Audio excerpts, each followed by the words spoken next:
Eu vou falar sobre, hoje, né, vou falar sobre um tema que provavelmente você já deve ter pensado muitas vezes, você já deve ter ouvido muitas vezes, você já deve até ter pregado e compartilhado sobre isso, que hoje eu vou falar sobre identidade, né? A ideia é a gente construir, na aula de hoje e nas próximas aulas, uma compreensão do que a gente é, do que Cristo nos projetou para ser e como que isso reflete naquilo que Deus está nos chamando para fazer e viver. Né? Então, não tem como a gente entender sobre ministério, não tem como a gente entender sobre chamado, não tem como a gente entender sobre vocação ministerial se a gente não entende quem a gente é e o que Cristo nos chamou para sermos nele, em primeiro lugar. E identidade é o que molda esse entendimento. Né? Então, a gente vai falar um pouco sobre isso.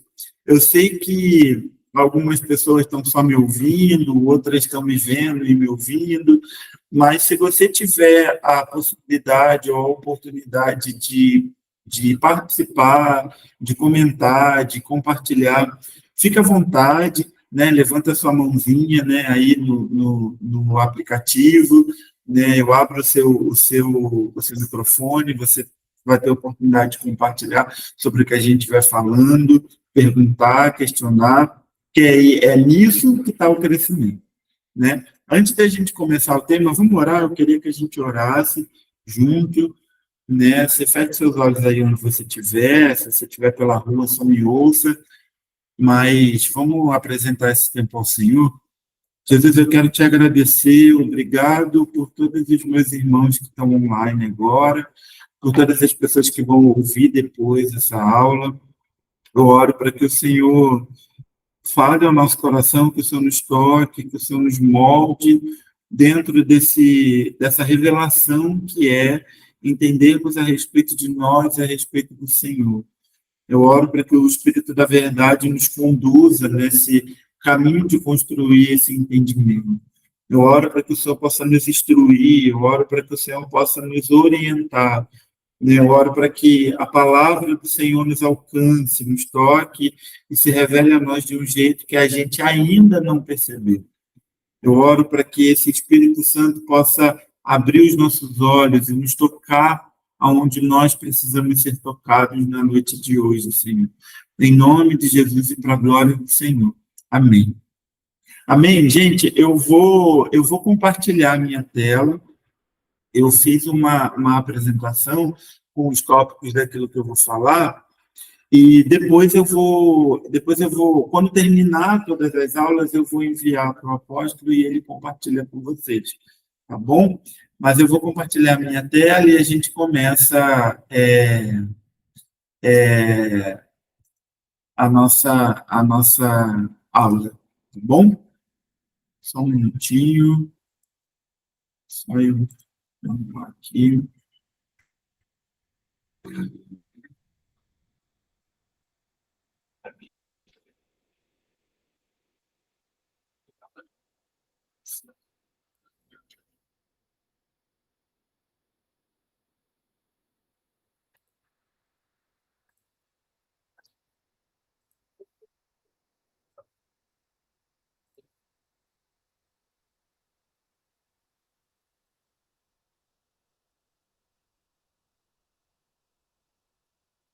Vocês estão conseguindo ver?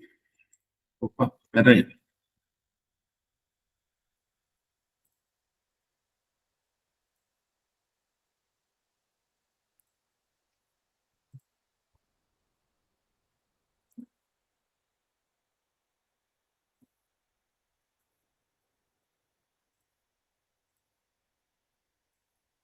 Eu acho que agora vai dar sim.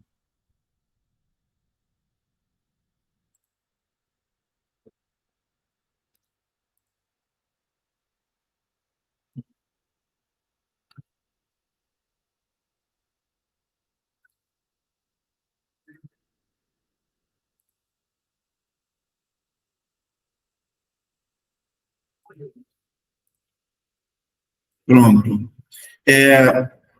A gente vai falar sobre identidade e aquilo que a gente faz, o impacto daquilo que a gente faz, aquilo que a gente é, o quanto isso impacta aquilo que a gente faz. Nessa compreensão clara de identidade, o que isso significa, né, o que molda a identidade, essa definição do que é. A gente vai ver isso um pouquinho para frente.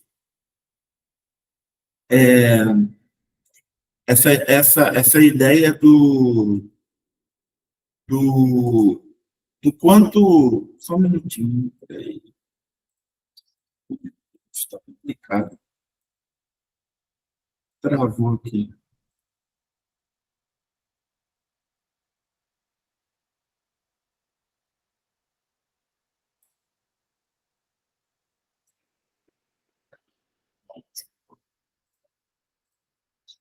Esses são os tópicos, né? O que é identidade, definição e compreensão correta do que é identidade, o que dá forma à nossa identidade, compreender a nossa história é um ponto de partida para aquilo que a gente é e para aquilo que Deus nos chamou para ser.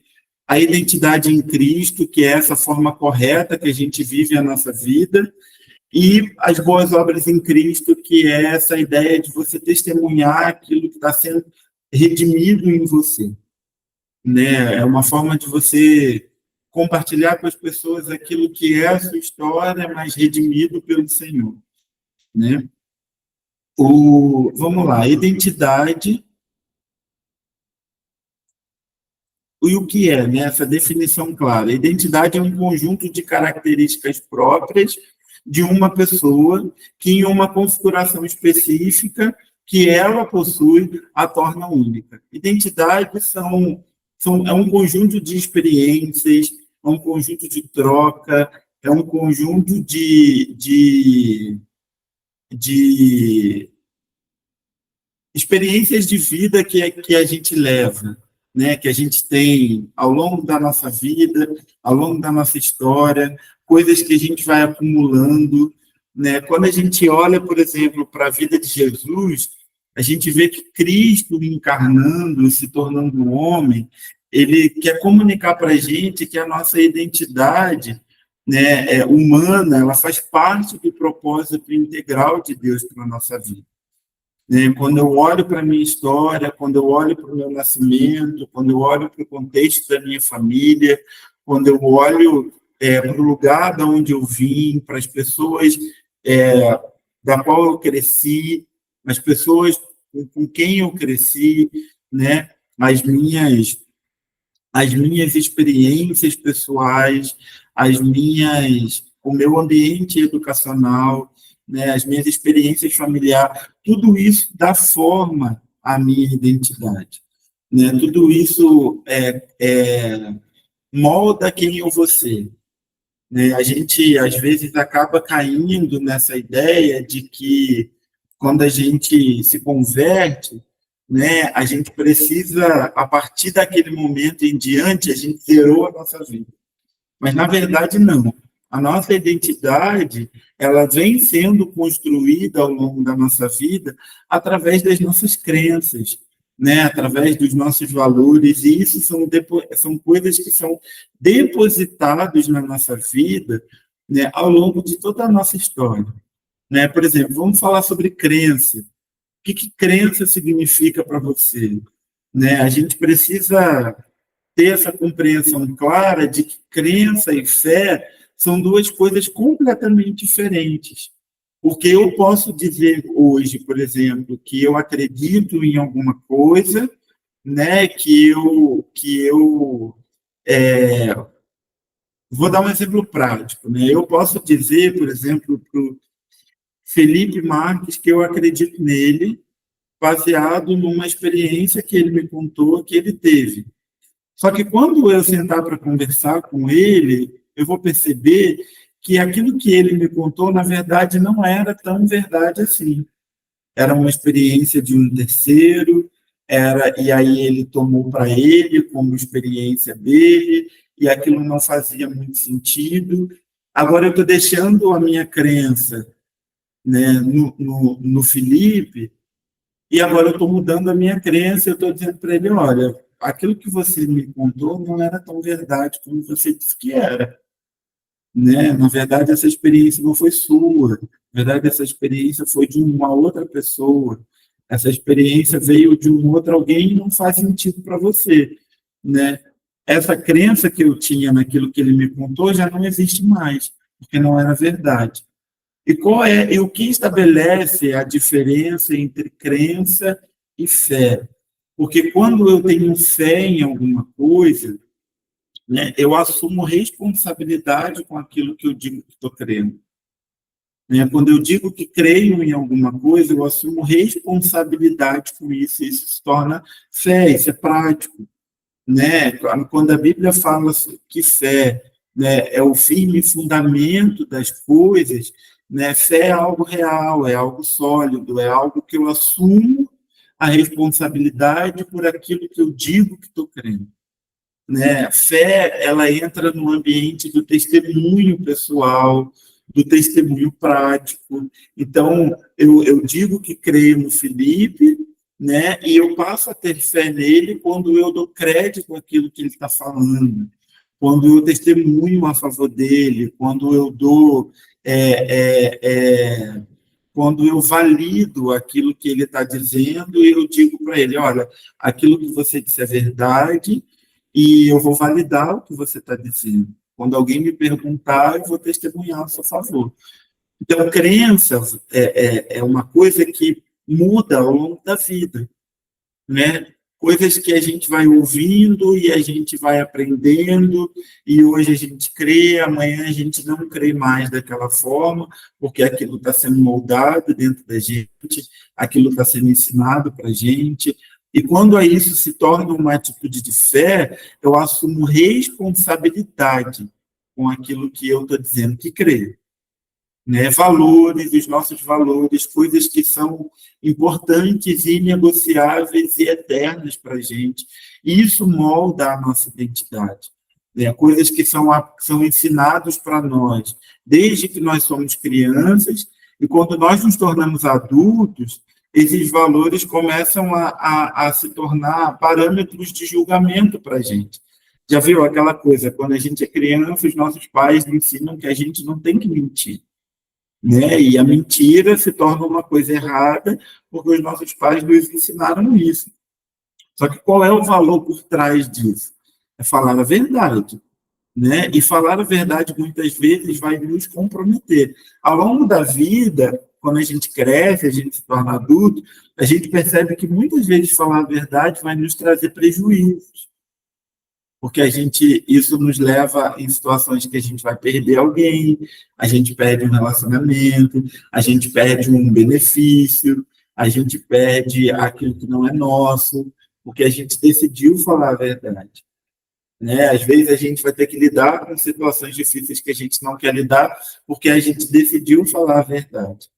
Mas por quê que a verdade é um valor? Porque ela é inegociável. Valores são inegociáveis. Né? Não existe a possibilidade de você não fazer. Valores são inegociáveis. Né? Então, a nossa identidade ela é produto dos valores que são depositados ao longo da nossa vida. Né? E a gente vai crescendo com eles, e a gente vai adquirindo e aprendendo o que é valor de fato na vida, o que eu preciso carregar como verdade na minha vida, as nossas experiências pessoais, e experiências tanto boas quanto ruins, traumas, situações difíceis, perdas, né, perdas de pessoas, perdas de relacionamento, perdas de coisas materiais.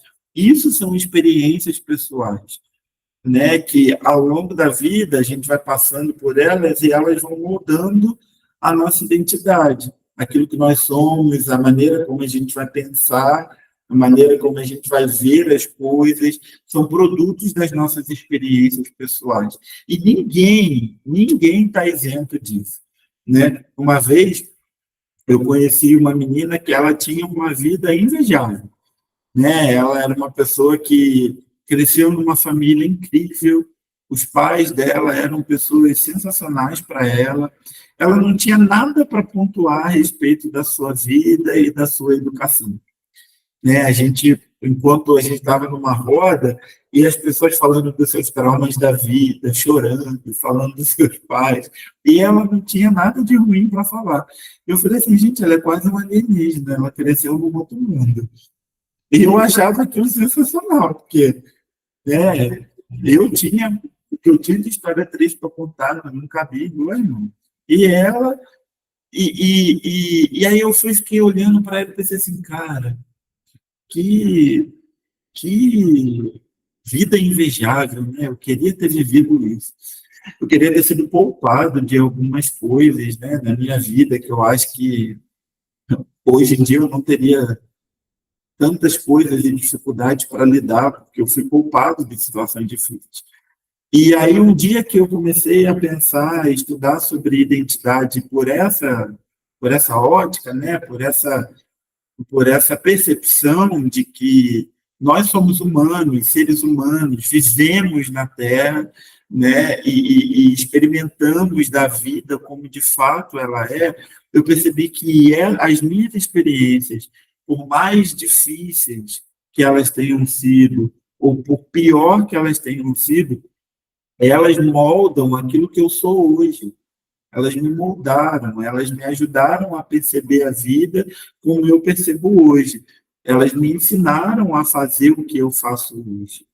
Né? Então, as nossas experiências pessoais, por mais difíceis que elas tenham sido, ou por melhores que elas tenham sido, elas hoje são peças fundamentais para a nossa identidade firmada e para aquilo que a gente vai fazer com a nossa identidade.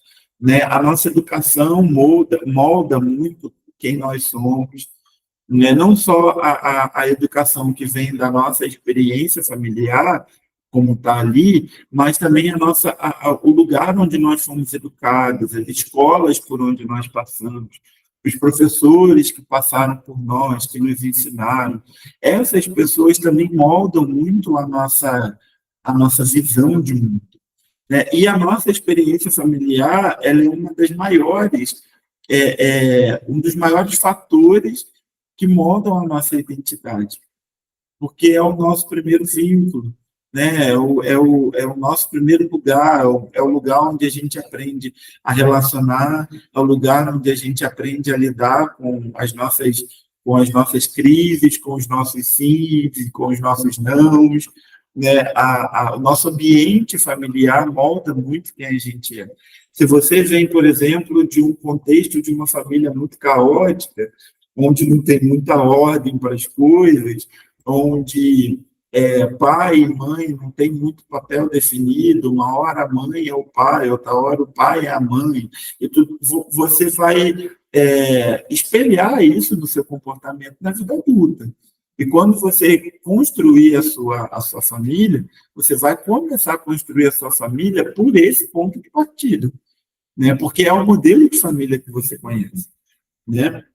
Eu não sei quantos aqui são casados, e eu não sei quantos casaram depois, né, de se tornarem cristãos, mas você pode, em algum momento da sua vida, ter vivido esse dilema: eu não quero casar porque os meus pais e a minha casa é um caos, então casamento para mim significa caos. Então eu não quero isso para mim, porque foi o que eu vivi e vi ao longo da minha vida. Né? Isso foi moldando você, mudando a sua maneira de pensar o casamento, a sua maneira de pensar a família. E eu cresci nesse contexto. Né? Para mim, casamento tinha a finalidade de caos. Né? E eu não queria. Eu falava, não vou casar não, porque é capaz de eu fazer da vida da minha esposa um inferno. Então é melhor eu não casar, né? Fico comigo mesmo e está tudo certo. Porque essa era a maneira como eu via a estrutura de família e casamento, baseado na minha experiência pessoal. As nossas habilidades, os nossos talentos, isso molda muito quem a gente é. Por exemplo, se você tem talento e habilidade musical, né, isso vai trazer características para você. Lembra, a identidade tem a ver com características, um conjunto de coisas que caracterizam você. Então, se você é muito artístico, isso vai ser uma marca em você. Se você é uma pessoa muito comunicativa, isso vai ser uma marca em você, isso vai moldar você.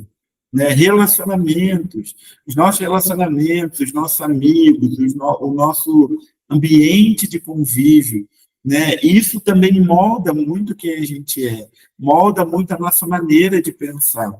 Né? Tem um ditado, né, que todo mundo conhece, né? Me diga com quem você anda, que eu direi quem é você. Né? E isso, de fato, é uma realidade, porque você, à medida que você cresce, e à medida que você se relaciona com o meio à sua volta, né, você tem a tendência a reproduzir e assumir isso, né? Aquela velha ideia, se você anda com as pessoas, você começa a absorver aquilo que é de bom, que elas têm para te oferecer, mas em algum momento você entra em choque, em conflito com aquilo que também é ruim, e que acaba moldando você. Já viu? Você pega a maneira de falar, você pega, por exemplo, eu sou carioca, nasci no Rio de Janeiro, mas há 10 anos eu moro fora do Rio de Janeiro e hoje eu moro no Nordeste. Muito do meu sotaque foi perdido ao longo do caminho. Eu não sou tão carioca assim, ao ponto de me entregar com o meu sotaque, mas eu assumi alguns vocabulários do Nordeste como meu. Tem coisas que eu falo, que eles falam aqui, que sai natural de mim. Por quê? Começou a entrar através dos relacionamentos, né? A linguagem, a maneira, né? Eu nunca mais chamei a Aipim de Aipim. Para mim, a Aipim é macaxeira e vai ser macaxeira por sempre. Mas quando eu estou no Rio, na casa da minha mãe, eu falo, mãe, vamos comprar Aipim para a gente fazer? É natural. Eu estou no meio, eu estou no meu meio, eu estou no meu lugar. É um exemplo simples, mas que mostra como que os relacionamentos afetam, né, a nossa identidade de alguma forma. Né, os nossos interesses naturais, né, aquilo que eu me interesso, aquilo que eu tenho interesse, eu vou buscar coisas baseadas em quem eu sou. Né? Eu sou um cara extremamente comunicativo, então eu gosto de coisas que me conectam com as pessoas. Né? Eu amo cozinha, né? O meu talento natural, fazer comida, cozinhar. Então, eu vou buscar essas coisas, né? Como fazer, de que jeito fazer, porque está ligado aos meus interesses. Cultura, né? Cara, por mais que a gente seja do mesmo lugar, nós crescemos em culturas diferentes. Aquilo que pode ser normal para você não é normal para mim, porque a minha cultura me moldou dessa forma. Eu fui criado numa cultura de organização e limpeza. Minha mãe minha mãe, Luan, a conexão está muito ruim. Vocês estão me ouvindo bem? Dá um joinha aí se vocês estão me ouvindo bem, se está travando, se não está. Está ok para vocês? Pronto, talvez seja a conexão dela. Mas cultura nesse sentido, né? Cada casa tem uma cultura, né? E cada lugar tem uma cultura que te molda, né? Então, quando a gente, por exemplo, eu vivo numa organização missionária que é internacional e multicultural. Então, eu já morei com pessoas que eram de outros países, morei com gente que era de outros estados, e como que a gente se choca, porque o que é normal para mim não é normal para o outro, né? O que é organizado para mim não é organizado para o outro. Né? A Thaís levantou a mão. Thaís, você quer falar? Se você quiser falar, pode abrir o seu fone, seu microfone. Não, não, foi erro, desculpa. Ah, tá bom. Tudo bem. E, então, em termos de cultura, isso molda muito a gente. Você vai carregar a cultura da sua casa, né? Da sua família, do ambiente que você vive. Heranças, por exemplo, eu falo de herança física, aquilo que é herdado, né? Quantas pessoas, muitas vezes, é, é, por causa daquilo que receberam, né, por causa daquilo que receberam de suas famílias, né? Muitas vezes mudam a sua maneira de pensar, né? Se recebem alguma herança em termos de dinheiro, mudam o seu comportamento, né? Heranças de comportamento também, né? Reproduziram coisas dos seus pais, reproduziram coisas que vieram daquilo que viram, daquilo que experimentaram.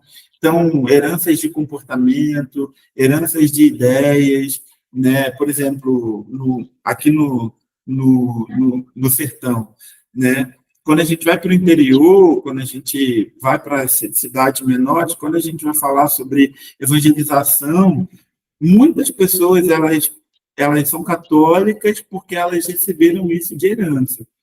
Elas não praticam, elas não conseguem definir muito a sua crença, mas elas têm isso como herança. Eu tive a oportunidade de conhecer uma mulher que ela tinha algumas imagens, né, na sua casa, só que Deus estava falando com ela, né? Deus estava trabalhando, né, na vida dela e tudo mais. E só que quando a gente sentou para conversar e eu estava fazendo um estudo do Pai Nosso com ela, né? Eu falei assim, mas como que você vê essas imagens que você tem? Ela falou assim, não, essas imagens que eu tenho é herança dos meus avós. E elas não moldam muito a minha fé, não. Eu não creio muito nelas, não. Eu comecei a perceber que eu podia fazer um caminho mais curto, né? Eu poderia ir até Deus imediato e eu não precisava de alguém para levar as minhas orações. Eu falei, caraca, que revelação incrível, né? O próprio Deus falou isso com ela. Só que aquelas imagens estavam ali. Aí ela falou assim para mim, você acha que eu tenho que jogá-las fora? Eu falei, claro que não. Se elas são uma lembrança dos seus avós, da educação que os seus avós te deram, que os seus bisavós te deram, se isso reflete a história da sua família, tudo bem. É só mais um enfeite de casa, como qualquer outro, né? E isso foi muito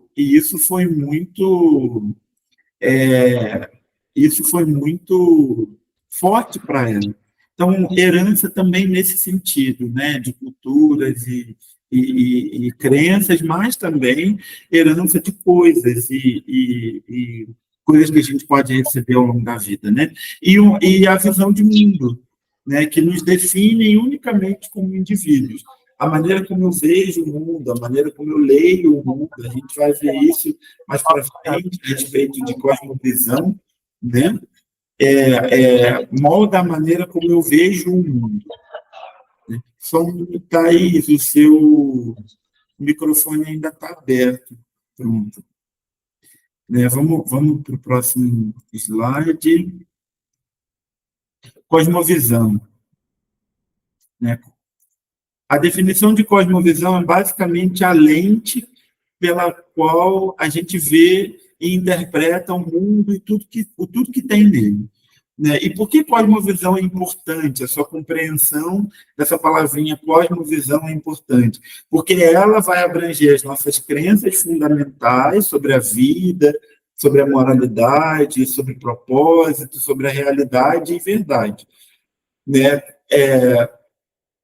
Cosmovisão, de uma forma bem simples, ela funciona como um óculos. Né? Pensa que esse óculos escuro aqui é a cosmovisão. Quando eu estou sem ele, eu vejo o mundo de uma forma. Quando eu ponho esse óculos, agora eu vou ver o mundo de uma outra maneira. Né? A cor do mundo vai mudar, né? A maneira como eu vejo as coisas vai mudar. Pode ser que eu veja as coisas de uma forma mais clara, de uma forma mais nítida. A cosmovisão ela vai moldar a maneira como eu vejo e eu interpreto a vida. E ela é extremamente importante.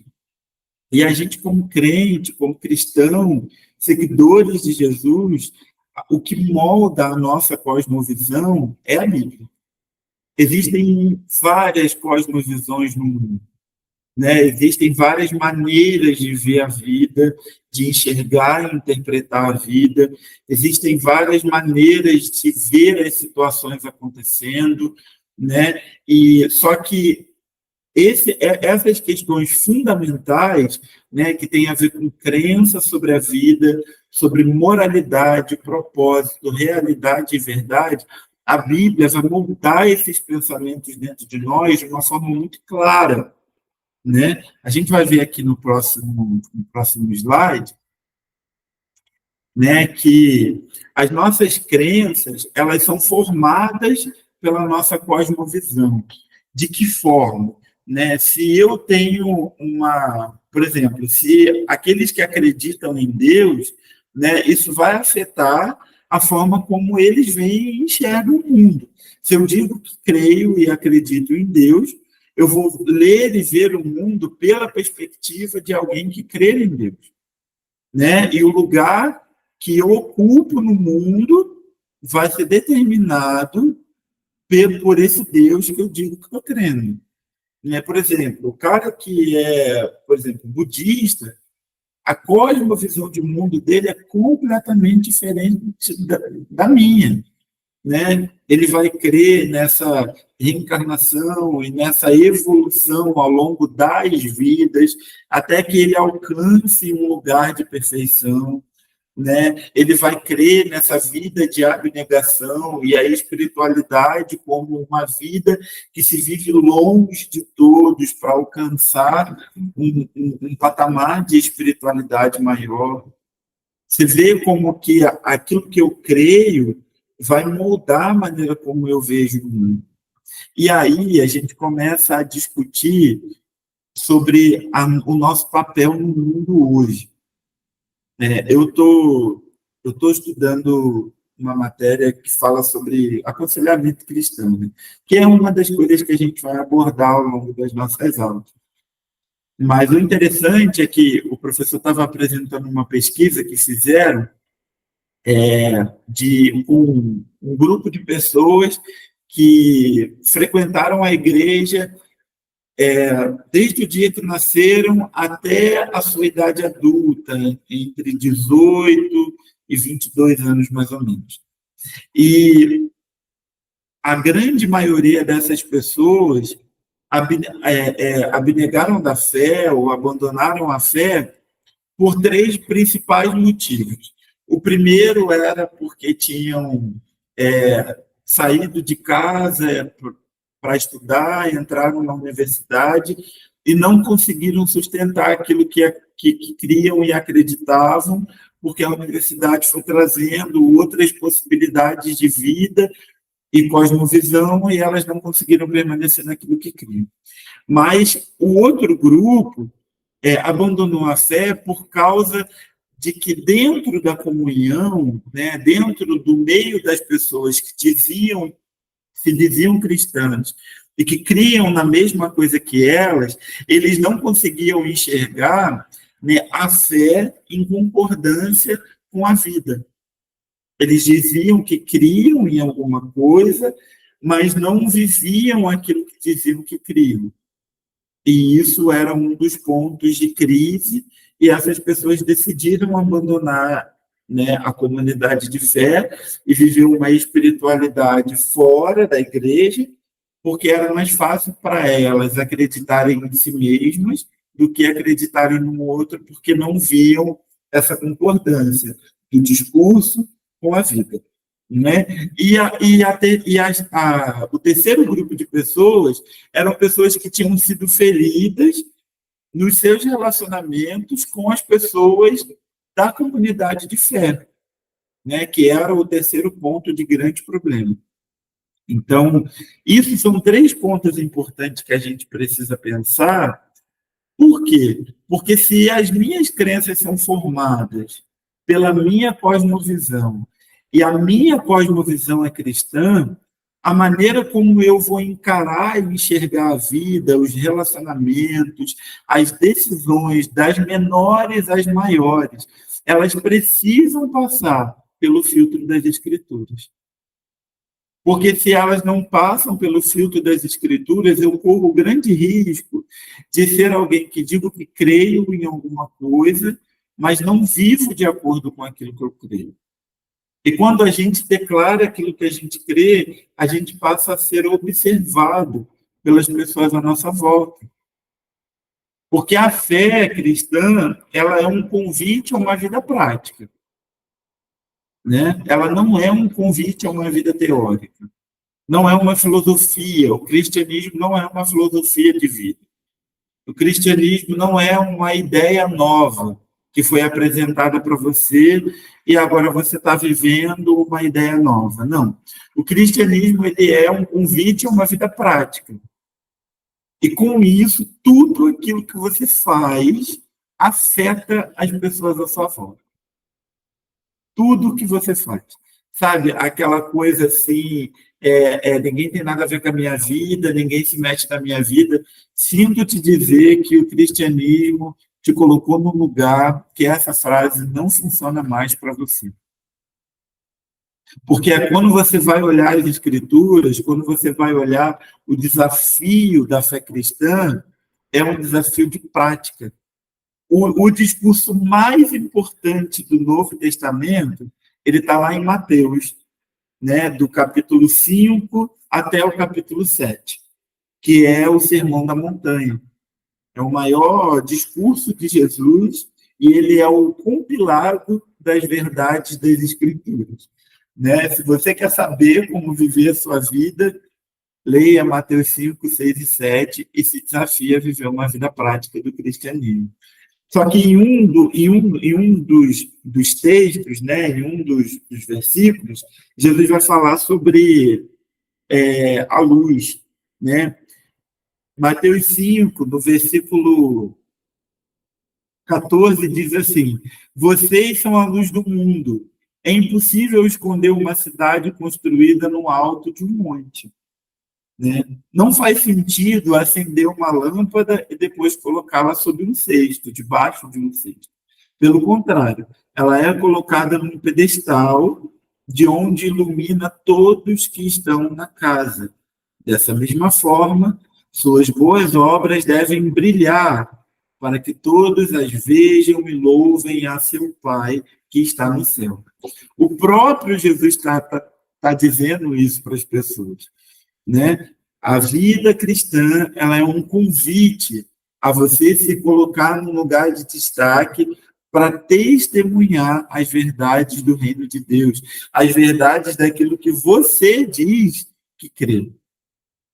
Quando a gente assume essa identidade de cristão, a gente está assumindo a responsabilidade de ser observado.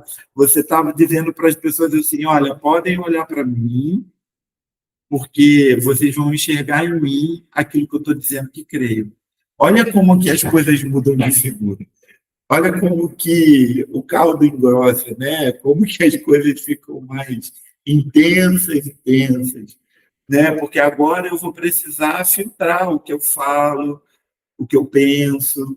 Né? Se eu sou uma pessoa verdadeira demais, eu vou ter que filtrar se a minha verdade está trazendo vida ou trazendo morte para o outro. Né? Aquela coisa da sinceridade a qualquer custo, me engole, porque eu sou assim, eu falo na cara mesmo. Infelizmente não funciona, porque eu preciso perceber se a minha verdade está trazendo vida ou trazendo morte para quem está me ouvindo. Então, entender a cosmovisão é muito importante, porque você só vai assumir a responsabilidade de ser uma lamparina posta no lugar mais alto para que as suas obras sejam vistas, se você compreender que a maneira como você vê o mundo precisa passar pelas escrituras. Né? O meu grande desafio para você nesse momento, né, durante essas aulas, é que você se avalie, né? Olhe para dentro de você e perceba, será que o que eu creio está em concordância com o meu comportamento? Será? Se aquilo que eu creio tiver em concordância com aquilo que eu estou crendo, maravilha, eu preciso seguir. Mas se nesse ponto aqui, aquilo que eu creio não está em concordância com o que eu estou falando, com o que eu estou vivendo, com o que eu estou fazendo, eu preciso voltar para o Senhor e me arrepender. Segundo ponto, nossos valores são frequentemente derivados de nossa cosmovisão. Por exemplo, Se acreditamos no valor intrínseco de cada vida humana, por exemplo, isso afetará na maneira como a gente vai tratar os outros à nossa volta. Né? Por exemplo, uma das grandes discussões hoje na sociedade é a respeito do quê? Da legalização do aborto. Caramba, uma pauta super polêmica. Né? E sabe uma coisa que eu aprendi? Quando eu assumi que a minha cosmovisão ela é cristã, eu entendi que a minha opinião não vale muito diante das escrituras. Né? Eu posso, Marcos, pode ter uma opinião, mas agora ela precisa estar sujeita às escrituras. Né? A minha opinião a respeito do aborto é A, mas as escrituras dizem B. Então, eu preciso me sujeitar às escrituras. Né? Eu penso assim, mas a Bíblia me diz dessa forma e eu preciso me sujeitar a isso. Esses são os desafios da vida cristã. Porque hoje em dia a gente vive numa sociedade que né, aquilo que eu creio, aquilo que eu acredito, você não tem nada a ver com isso, se você não concorda, o problema é seu, então eu vou começar a militar, eu vou começar a brigar. Eu não sou muito a favor de movimentos militantes, não, porque eu acho eles muito extremos. E todo extremo perde a sua razão, sabe? Então, quando eu olho para os meus valores, que são eternos, se eu entendo que existe valor intrínseco na vida, né, de que Deus me viu como uma substância ainda informe, e isso é vida para Deus, e Deus não entregou a mim o direito de determinar a vida ou a morte, eu preciso me resguardar do lugar de ser a favor do aborto. Porque Deus não me entregou o direito da vida nas minhas mãos. Isso ainda pertence a Ele e vai permanecer pertencendo. Então, se Deus julga como vida uma substância ainda informe, quem sou eu para dizer que não? Por quê? Porque, como eu falei anteriormente, a cosmovisão ela vai moldar o meu padrão de moralidade. Né? O que para mim é certo e errado como crente, como cristão, ele só é certo e errado baseado nas escrituras, porque eu assumi as escrituras como cosmovisão. Né? Uma vez, um amigo meu veio conversar comigo sobre ele ser homossexual. E ele é um dos meus melhores amigos até hoje, né? É uma das pessoas que eu amo nessa vida. E ele veio me contar, e ele falou assim para mim, eu estava muito tenso em falar para você sobre isso, porque eu tinha muito medo disso afetar o nosso relacionamento. E eu falei assim para ele, só vai afetar o nosso relacionamento o dia que você quiser que eu celebre a sua prática e não a sua vida. Porque aquilo que eu creio não condiz com aquilo que você crê. Né? Você só vai julgar a homossexualidade, a prática homossexual como pecado, o dia que você assumir uma cosmovisão cristã bíblica como a minha. Fora dela, a prática homossexual é como qualquer outra. Agora, o dia que aquilo que eu creio se tornar uma barreira entre eu e você, aí isso, de fato, pode afetar o nosso relacionamento. Mas, enquanto isso, tudo bem, porque isso só é verdade e pecado para mim porque eu assumi a Bíblia como escritura de verdade. Sabe? Então, é, é, isso não faz separação entre nós, porque isso é uma verdade para mim e não é para você. Até hoje nós somos amigos, mas ele sabe, né, daquilo que eu creio. Ele sabe do que é verdade para mim, né?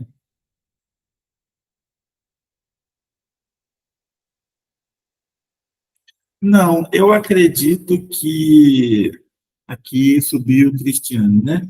Quando o homem faz vasectomia, também vai contra as escrituras, ou é uma escolha? Não. Vasectomia é uma questão de escolha, né? A Bíblia ela fala sobre filhos como herança do Senhor e como um mandamento de multiplicação. Mas não é uma ordem. Se você decidir não ter filhos, você não está indo contra a vontade de Deus, né? Família também é ser solteiro, família também, né, é ser filho, família também é ser sobrinho, é ser irmão, família também é ser marido e mulher, né? Isso não vai contra a vida, porque você não está atentando contra a vida, você está assumindo uma escolha, né? Esses dias levantaram uma questão, né, sobre casamento. Não, porque a Bíblia diz que o homem tem que casar. Eu falei, não, a Bíblia não diz que o homem tem que casar. Em Gênesis vai dar para a gente um padrão de família, mas um homem solteiro, ele ainda faz parte de uma família, né? Ele decidiu não construir a sua família. E ele não precisa me justificar o motivo pelo qual ele não quer construir uma família. Mas ele ainda faz parte de uma família, né? E ele pode, sim, falar sobre família da perspectiva de filho, de primo, de irmão, né? Ele só não construiu a sua própria família, né? Mas a gente levantou aquela questão do celibato, né? Se é uma escolha e é um chamado, uma vocação orientada por Deus, existe bênção sobre isso, porque a Bíblia não diz que nós devemos, nós somos obrigados a casar, e se nós não casarmos, isso é contra o Senhor, de forma alguma, né? Existe um padrão de família que honra o Senhor, né? Homem e mulher se unindo, promovendo independência, né? Do lugar onde saíram agora para construir a sua própria família e abençoando a terra com a sua descendência, né? Isso é um padrão de família. Agora, ser solteiro não significa desonrar esse padrão, é uma escolha, né? Então, acho que não sei se eu fui claro, né, na minha resposta a respeito da vasectomia, mas quando a gente volta para essa ideia de valor, é aquilo que é eterno. Então, tem determinadas coisas que só serão valores para aqueles que assumiram as escrituras como padrão, né? Para aqueles que não assumiram as escrituras como padrão, isso não vai afetar a vida dele em absolutamente nada, né? Nas nossas experiências pessoais, elas são interpretadas através da nossa cosmovisão. Duas pessoas podem ter experiências semelhantes, mas interpretadas de maneira muito diferente devido às suas cosmovisões distintas, né? E eu vou dar um exemplo do luto. Aquele que perde alguém que ama, né? Para aquele que tem uma perspectiva de eternidade, existe um consolo que é completamente diferente daquele que não tem essa perspectiva, né? O fundador da Jocum, ele morreu no ano passado, e é impressionante a maneira como a morte dele foi celebrada. Ele foi um cara que ele pregou o evangelho em todas as nações do mundo, em todas as nações. O nome dele foi para o Guinness Book como um cara que pisou em todas as nações da Terra e pregou o evangelho nessas nações. Quando o Loren voltou para o Senhor, a vida dele foi celebrada, né? Porque a gente compreendeu que agora ele estava retornando para casa, né? Ele tinha um lugar de pouso, ele estava sendo recebido pelo seu Senhor, pelo Deus que ele perseguiu a vida dele toda, e agora ele estava encontrando com ele. Diferentemente, por exemplo, de uma pessoa que eu conheço, que ela perdeu a sua filha e ela nunca conseguiu superar a ideia de ter perdido a sua filha. Óbvio, o luto significa coisas diferentes para pessoas diferentes, cada um tem a sua experiência.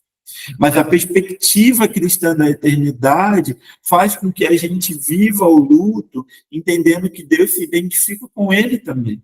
Só que para essa pessoa que perdeu a filha e que não tinha a cosmovisão cristã, né, que não enxergava a vida por essa perspectiva, para ela foi um castigo de Deus ter perdido a sua filha. Deus tirou dela aquilo que era mais precioso e importante, que era a sua filha. Entende? Está vendo como que duas coisas são completamente diferentes uma da outra? Porque são perspectivas de vida completamente diferentes. São maneiras de ver a vida de uma forma completamente diferente. Então, as nossas experiências de vida, elas são interpretadas pela nossa cosmovisão, baseado no quanto a gente crê e no quanto a gente aplica a nossa crença na nossa vida cotidiana. Entende? Então, experiências iguais são interpretadas de formas diferentes, baseado naquilo que eu creio e naquilo que eu acredito. Próximo ponto, que faz parte integral da formação da nossa identidade, é o autoconhecimento. O autoconhecimento é uma observação ou investigação de si próprio, a fim de perceber seus pensamentos, sentimentos e comportamentos diante das diversas situações da vida. O que isso significa? Hoje em dia, a falta do autoconhecimento tem trazido muito prejuízo para as pessoas. Porque se você não se conhece, se você não sabe quem você é, se você não consegue filtrar os seus pensamentos, se você não consegue filtrar os seus sentimentos, se você não consegue filtrar o seu comportamento, porque autoconhecimento tem a ver com reações diante de situações adversas da vida. Se você não se autoconhece, você não consegue desenvolver a sua fé no Senhor e você não consegue desenvolver a sua vocação em Cristo Jesus. Deixa eu olhar aqui. Com relação à celebração, voltando ao assunto dos homossexuais, você quer dizer celebrações oficiais, como casamento, ou qualquer outras formas de celebração, tipo ir a alguma comemoração? Eu falo de celebração, só um ponto aqui, sobre essa questão, por exemplo, quando eu falei para o meu amigo, né? Não espere que eu celebre as suas escolhas no sentido de aplaudi-las como corretas, né? Por exemplo, eu usei exatamente esse exemplo aqui. Eu falei assim, o dia que você chegar para mim e falar assim, olha, eu vou me casar, né? Eu vou ficar feliz se você me disser que a pessoa com quem você escolheu viver não está colocando a sua vida em risco, não está te maltratando, não está te expondo a situações de humilhação, de infidelidade, entre outras coisas. Né? Eu vou ficar feliz porque eu sei que você está bem, está em segurança. Né? São as escolhas da sua vida, isso não depende de mim. Mas agora, não espere que eu celebre o casamento como uma coisa, como um acontecimento especial, porque eu não enxergo o casamento por essa perspectiva, e você sabe disso. Né? A minha perspectiva, né, e a minha compreensão de casamento, ela é bíblica. Então, ela é completamente diferente da sua. Eu falei para ele, eu vou celebrar por saber que você está bem, que você está em segurança, que você está em paz, que você não está sendo maltratado, você está vivendo a vida e você está feliz com ela, sabe? Exato, a celebração é um ato em si, né? É ele saber que eu estou feliz por ele, mas que por exemplo, eu falei com ele, se você me chamasse, por exemplo, para ser testemunha do seu casamento, eu já não iria. Isso não pode ofender você, porque você sabe que eu não olho, eu não percebo e não vejo o casamento da mesma maneira que você. Da mesma forma que poderia te ofender ou dizer que não, poderia me ofender e você me chamar. Entende? Então, e isso é muito comum, tanto que é tão respeitoso entre a gente, que eu já fui algumas vezes na casa dele, né, com o companheiro dele, eu já dormi, passei alguns dias lá em São Paulo, onde ele mora, e eu os trato com o maior respeito e carinho, e eles também, porque não tem a ver com uma disputa de crença. Aquilo que ele creu e decidiu acreditar como vida é diferente de mim, entende? Porque nós temos cosmovisões e vidas completamente diferentes. Então, não é estranho para mim, entende? Então, assim, que bom, né, Thaís, que você consegue compreender isso, porque às vezes a gente acha que a gente precisa mudar a maneira como o outro vê o mundo. A gente não precisa mudar. E a gente também não precisa constranger o outro com a nossa discordância, sabe? Eu fui claro com ele porque ele é o meu melhor amigo, ele é um cara que me conhece há anos, sabe? E tudo bem para ele. E até ele mesmo falou: eu nunca te chamaria para essa posição, porque eu sei que você pensa de uma maneira diferente. Mas agora eu jamais deixaria de ir até lá. Né? Por exemplo, eu conheço um cara que ele é pastor e a filha dele casou no candomblé. E ele foi. Ele entrou com ela na cerimônia dela. Ele não tem a responsabilidade de mudar a maneira como ela vê o mundo. Entende? Ele só precisa andar em concordância com aquilo que ele crê. E isso é o suficiente. Eu não estou celebrando o pecado dele, porque só vai ser pecado o dia que ele perceber que ele está fora da vontade de Deus e Deus é ser o parâmetro de vida dele.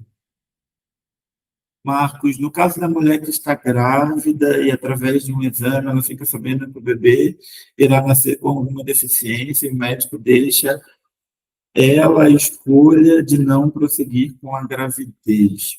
Então, isso são questões muito complicadas de se discutir, né? Porque, biblicamente, como eu já falei, Deus não nos entregou o direito sobre a vida. Isso pertence a Ele, sabe? E não tem como a gente colocar, porque isso não é um pensamento que a gente molda e a gente coloca numa lista de certo e errado, né? Existe a questão da experiência, existe a questão da expectativa de vida, existe uma série de coisas, né? A gente não tem como medir uma decisão como essa, mas biblicamente a Bíblia não nos entregou o direito de decidir quando a vida termina. E isso é ponto final. Agora, eu não tenho nem como opinar sobre uma questão como essa, porque, né, é uma questão muito delicada, né? Mas, no meu ponto de vista, né, e no ponto de vista das Escrituras, aquilo que pertence a Deus é de Deus. Se Deus colocou essa criança naquele lugar, se Deus concebeu a criança daquela forma, eu preciso decidir e crer que Deus sabe o que ele está fazendo e a quem ele está entregando. Se ele quiser dar um fim a essa vida, ele vai dar. Se Deus não quiser, é com ele. Sabe, eu, por exemplo, a minha mãe, quando engravidou de mim, minha mãe tinha feito laqueadura já fazia 4 anos. E depois de 4 anos, minha mãe descobriu que estava grávida. Né? Deus me pôs naquele lugar, Deus me colocou lá dentro, né? Deus queria que eu nascesse, foi uma gravidez que pôs em risco a vida da minha mãe, pela condição que ela tinha de gerar, mas Deus queria que eu estivesse lá. E graças a Deus que minha mãe compreendeu isso e não abortou. Mas Deus, a gente precisa se apoiar em situações como essa, na soberania de Deus. Essa é a verdade.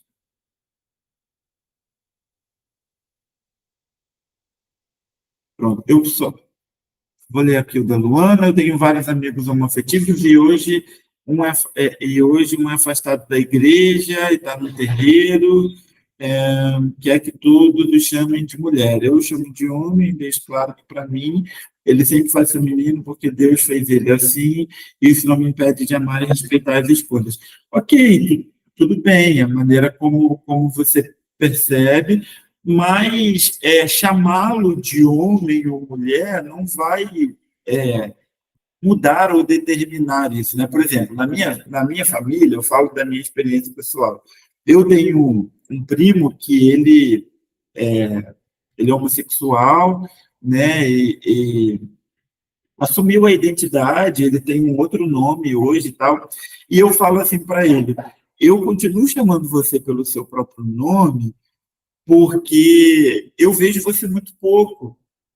Então, eu não tenho o costume de me referir a você pelo seu nome feminino. Mas eu respeito você, né? E tudo bem, isso não vai mudar a maneira como ele vê a vida e a maneira como ele vai se comportar. Isso não vai mudar em absolutamente nada. Mas eu digo e deixo muito claro para ele: eu não chamo você porque eu não lembro, né, na verdade, de como é o seu nome social, né? E eu respeito você, você tem todo o meu respeito, todo o meu amor. Mas eu ainda te chamo pelo seu nome porque eu vejo você muito pouco, né? Mas isso são questões que não são determinantes, né? Porque só vai é, fazer diferença para essa pessoa se ela se submeter e se sujeitar a uma cosmovisão cristã que vai moldar a vida dela segundo as Escrituras. Mas voltando para esse ponto aqui que a gente está falando sobre autoconhecimento e voltando para nós, né, o autoconhecimento ele é importante porque ele precisa funcionar como um filtro. Sabe por quê, gente? Porque senão a gente se torna como os mestres da lei da época de Jesus, né? Nós somos pessoas que conhecemos os ritos, conhecemos todas as coisas, conhecemos as escrituras, conhecemos a maneira como o templo funciona, conhecemos tudo, mas não nos conhecemos. E aí nos tornamos homens e mulheres legalistas, que têm resposta e têm opinião para tudo nesse mundo, mas a nossa vida interior está uma bagunça. Nós não sabemos lidar com aquilo que são questões pessoais, porque nós não nos conhecemos.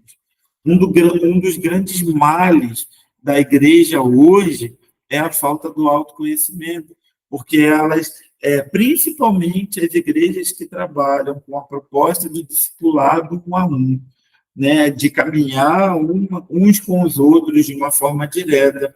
A falta do autoconhecimento tem comprometido os relacionamentos. A gente vai falar sobre discipulado na próxima aula, mas o autoconhecimento é extremamente importante, porque, lembra, o tema dessa aula é exatamente isso. Aquilo que nós somos, né, é o que a gente multiplica na vida das pessoas, é o que a gente compartilha com as pessoas. Só que se nós não nos conhecemos, a gente está compartilhando aquilo que é quebrado, aquilo que é pela metade para as pessoas. A gente está compartilhando um discurso que é vazio, que é meio discurso, né? O que é meia verdade, porque a gente não se conhece. Quando a gente fala sobre perdão, quando a gente olha para a nossa vida, a gente não consegue definir as relações que são quebradas por falta de perdão na nossa vida. Quando a gente fala sobre amar o outro, a gente não consegue usar como filtro a nossa própria história. Porque tudo bem se eu não falar mais com outra pessoa, tudo bem porque eu tenho as minhas razões, eu estou certo, e ninguém me tira disso, porque eu estou certo e pronto, acabou. Sabe? Mas quando a gente se conhece, a gente anda em misericórdia em favor do outro. Sabe, quando Jesus fala sobre as bem-aventuranças, ele fala sobre os misericordiosos alcançarem misericórdia, para mim, é justamente essa ideia do autoconhecimento. Quando alguém vem para mim para poder compartilhar a sua história de vida, ou a sua história de dor, ou o seu pecado, por pior que ele seja, ou que ele possa parecer dentro da minha listinha de certo e errado, ou da minha listinha de padrão de moralidade e espiritualidade, né, corretos diante de Deus, não, por pior que seja, eu não me impressiono, porque eu sei exatamente das minhas tendências e do que eu sou capaz fora do Senhor. Eu sei exatamente aonde eu estou disposto aí, sem o Espírito Santo. E provavelmente eu faria pior do que aquela pessoa está me contando. Então, isso me põe no lugar de empatia, no lugar de identificação, no lugar de misericórdia. Sabe, quando Jesus fala para aquela mulher assim, olha, aqui muito é perdoado, muito ama, é justamente porque ela sabia de onde ela tinha vindo. E aquilo que ela estava entregando não era absolutamente nada diante da história de redenção que Jesus tinha para oferecer a ela. Então, o autoconhecimento é extremamente importante na formação da nossa identidade, porque isso vai moldar a nossa maneira de pastorear as pessoas, a nossa maneira de discipular as pessoas, a nossa maneira de aconselhar, de ouvir o outro. Você não ouve o outro de um lugar de resposta e solução. Você ouve o outro de um lugar de misericórdia. Você não ouve o outro de um lugar de superioridade, você ouve o outro de um lugar de identificação. Porque você sabe de onde você vê. Então, o autoconhecimento, ele é extremamente importante para nós nos dias de hoje. E quando a gente fala sobre essa formação da identidade, a gente chega na identidade em Cristo. Porque até o momento eu estou falando daquilo que nós somos, daquilo que nós fomos criados ao longo da nossa vida, né? Agora nós nos encontramos com Cristo Jesus, né? E para nós, os cristãos, ter uma identidade centrada em Cristo significa ter uma cosmovisão fundamentada na Bíblia e na fé cristã. Foi o que a gente acabou de falar. A minha vida precisa passar pelo filtro das Escrituras. Aquilo que eu acho, as minhas opiniões, das mais simples às mais complexas, precisam estar sujeitas às Escrituras. Precisam ter como base a fé cristã. Né? Eu não posso ter medo do conhecimento, eu preciso ir atrás dele, eu preciso conhecer outras cosmovisões, outras maneiras de pensar a vida, eu preciso conhecer outras ideias, eu preciso estudar, eu preciso ir a fundo, eu preciso ouvir outras pessoas. Mas tudo o que eu ouvi precisa passar pelo filtro das Escrituras, porque é isso que vai deixar aquilo que é mentira para trás e só vai passar aquilo que é verdade.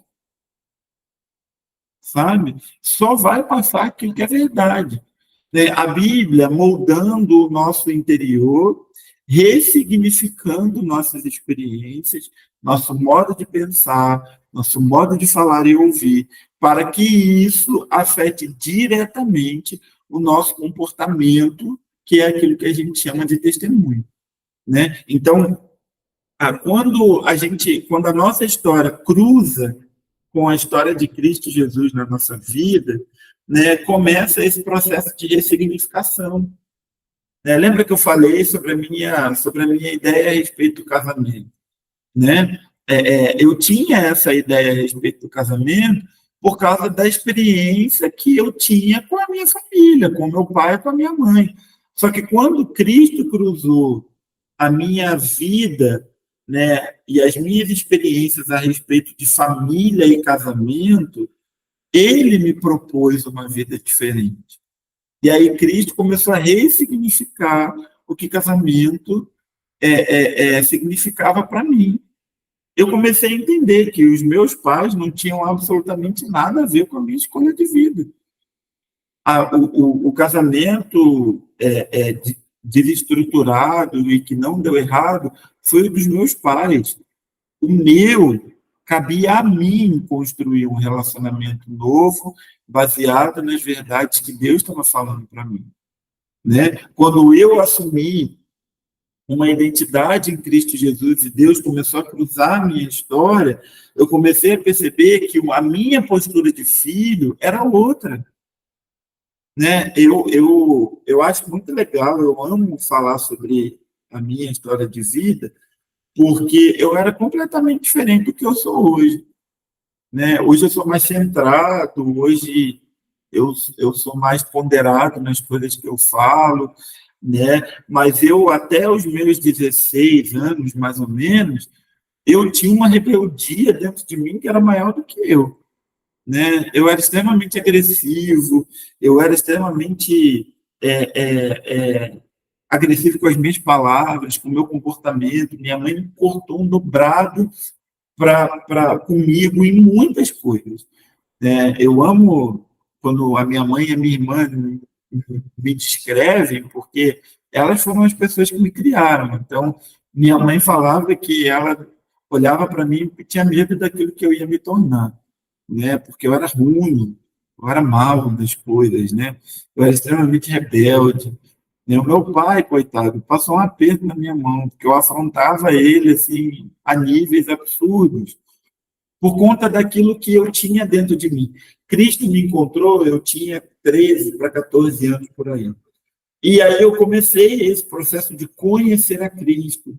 E quando eu comecei a conhecer a Jesus, eu comecei a perceber que a proposta de vida que ele tinha para mim como filho, né, da minha mãe e do meu pai era outra, que o reino de Deus também estava dentro da minha casa.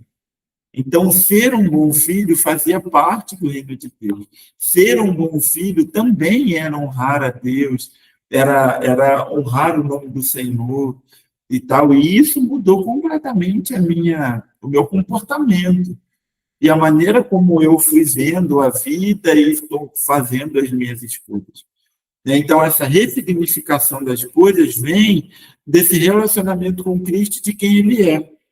Só que, gente, esse ressignificado só vem quando a gente compreende Cristo como a gente compreende a humanidade de Cristo, sabe? A gente precisa compreender, e eu quero que você, depois, no seu tempo devocional, leia Hebreus, né? Leia a carta de Hebreus, reflita sobre a humanidade de Cristo, né? Leia Lucas 1 e 2, né?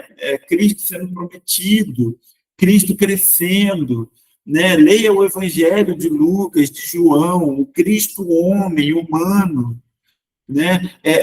Se identifique com ele, porque é na humanidade de Cristo que a gente começa a ser ressignificado nas nossas experiências pessoais. É compreendendo a humanidade de Cristo que a gente consegue viver a ressignificação de uma vida com o Senhor. Porque senão, sabe o que acontece? Quando a gente se converte, a gente quer que as coisas mudem da noite para o dia.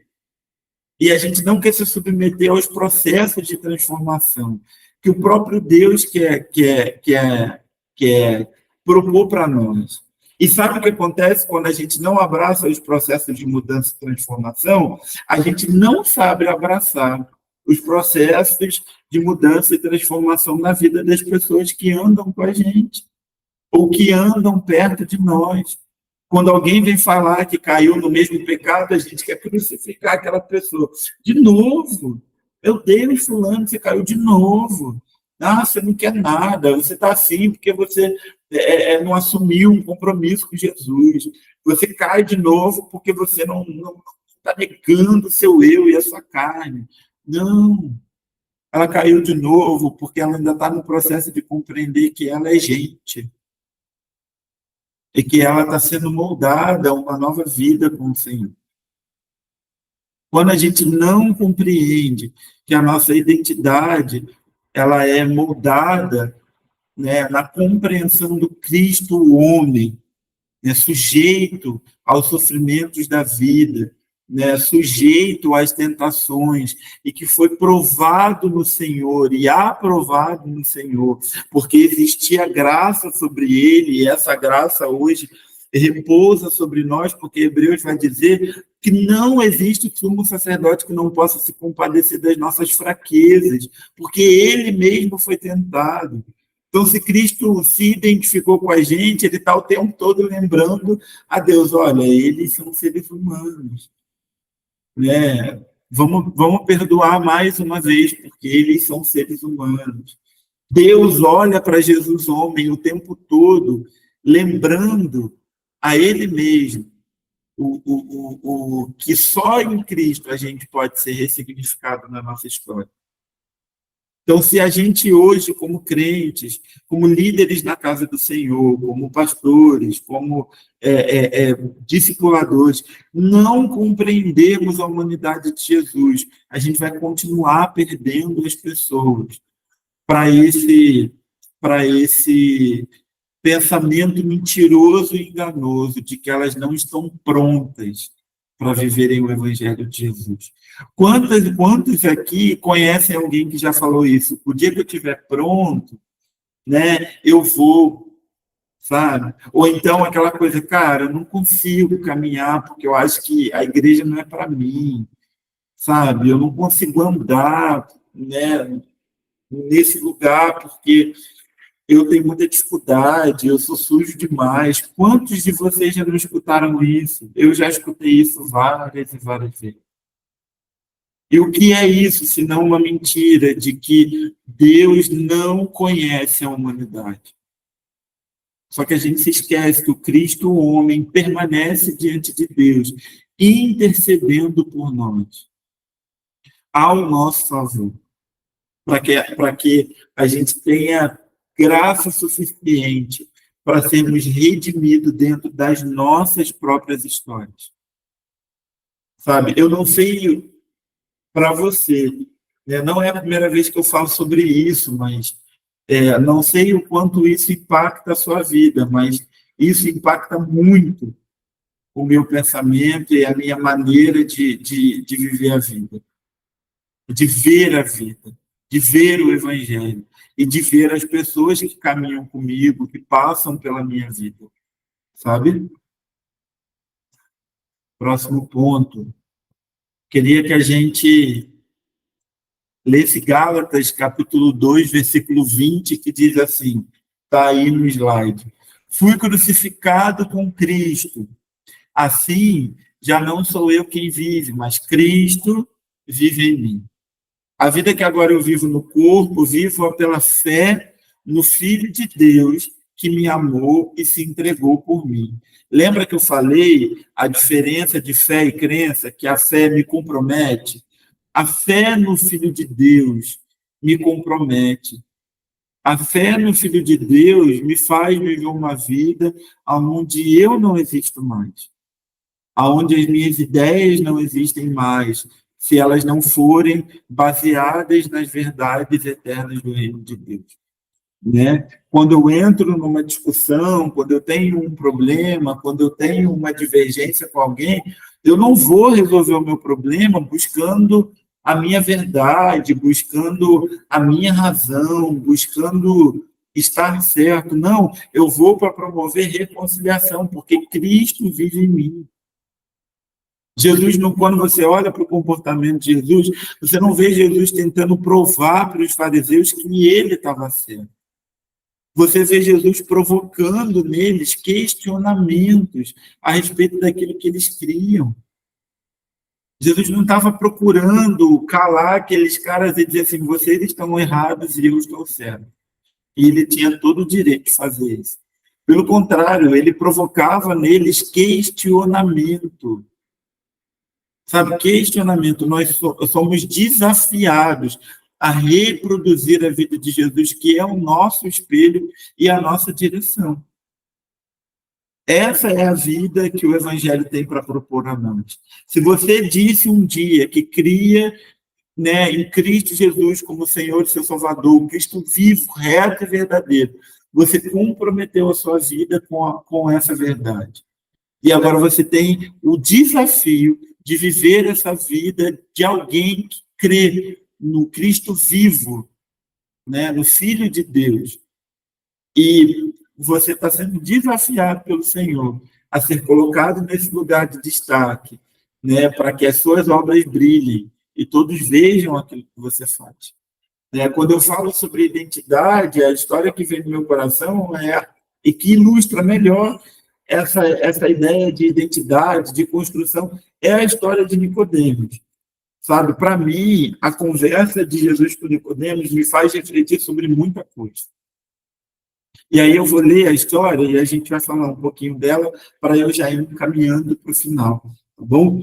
Diz assim, ó, João capítulo 3, a partir do versículo 1. Você pode anotar e ler depois, com calma, e refletir, e aplicar o que eu estou falando. Havia um fariseu chamado Nicodemos, líder religioso entre os judeus. Certa noite veio falar com Jesus e disse, Rabi, todos nós sabemos que Deus enviou o Senhor para nos ensinar. Os seus sinais dão prova de que Deus está com o Senhor. Jesus respondeu, eu lhe digo a verdade, quem não nascer de novo não verá o reino de Deus. E sabe o que é interessante? Jesus está falando com um cara que sabia muito sobre tudo.